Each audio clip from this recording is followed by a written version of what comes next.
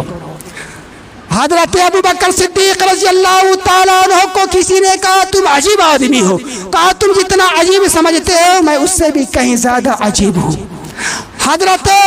حضرت عبد الرحمن بن عوف رضی اللہ تعالیٰ عنہ کو کسی نے کہا کہ تم بہت بڑے انسان ہو، اس نے جواب دیا ما عرفنی الا انت، اب جا کے تو نے میری تعریف کی ہے، میری کمی کوتاہیوں کو بیان کر کے میری اصلاح کرنے کا مجھے موقع دیا ہے، باقی تو سارے کے سارے لوگ یوں ہی خواہ تعریف کیا کرتے ہیں۔ حضرت علی رضی اللہ تعالیٰ عنہ کو کسی نے گالی دی، فرمایا ان کنت کاذبا فغفر اللہ لک وان کنت صادقا فغفر اللہ لی، آپ نے جو مجھ کو گالی دی ہے اگر میرے اندر وہ کمی کوتاہی ہے میں اس لائق ہوں مجھ کو گالی دی جائے۔ آپ سے میں گزارش کرتا ہوں اس کمی کوتاہی کی وجہ سے آپ اللہ سے دعا کر دیجئے کہ اللہ ہماری اس کمی کوتاہی کو دور کر دے، لیکن اگر ہمارے اندر وہ کمی کوتاہی نہیں، میرے اندر وہ برائی نہیں، اور خواہ آپ نے میری شکایت کی ہے، آپ نے مجھے گالی دیا ہے، تو میں اللہ سے آپ کے لیے دعا کرتا ہوں کہ اللہ آپ کے گناہوں کو معاف فرما دے۔ آخر میں اللہ تعالیٰ سے دعا کرتے ہیں الہ العالمین جتنی ساری باتیں بیان کی گئی ہیں مولا ہم تمام کو کہانی سننے کے ساتھ ساتھ سمجھنے کی اور عمل کرنے کی توفیق عطا فرمائے۔ الہی ہم سب کے سب کمزور ہیں، ہمیں ایمانی قوت نصیب فرما دے۔ الہی ہر مصیبت کو خوشیوں میں بدل دے، ہر تنگی کو آسانیوں میں بدل دے، دنیا اور آخرت کی تمام خوشیاں نصیب فرما دے۔ الہی جب تک دنیا کے اندر رکھے تو اسلام پر زندہ رکھے، خاتمہ ہو تو خاتمہ بالخیر کرے۔ وآخر دعوانا الحمدللہ رب العالمین۔